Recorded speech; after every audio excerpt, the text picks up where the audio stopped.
Kristovu uskrsnuću se temelji naša kršćanska vjera, a i naša nada.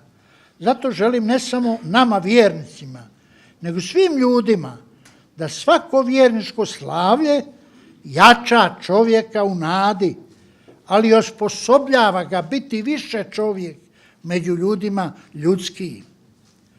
Ovo spominjem jer sam kao sin ove zemlje iskreno zabrinut nad tamnim oblacima beznađa koje pritištu mnoge ljude te ih vode u očaj, sve dotle da dignu ruku na svoj vlastiti život. To nas posebno zabrinjava. Posebno nas potresaju tragedije koje donosi zločin kad ljudi dignu ruke nad tuđim životima, uzurpirajući ono što Bogu pripada.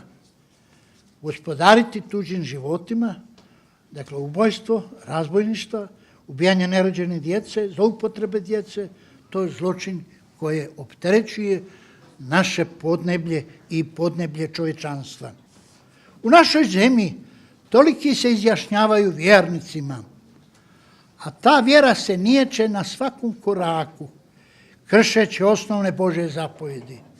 Te se uvuklo toliko nemorala, kriminala, korupcije, tako da je naša javnost bolesna. Svi želimo da dođe do procesa pomirenja, praštanja i vraćanja povjerenja, ali bez istine i pravde nema povjerenja.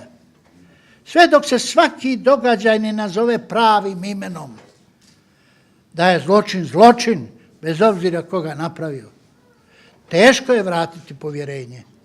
Svi koji opravdavaju zločin ili ga niječu, postaju dionici zločina.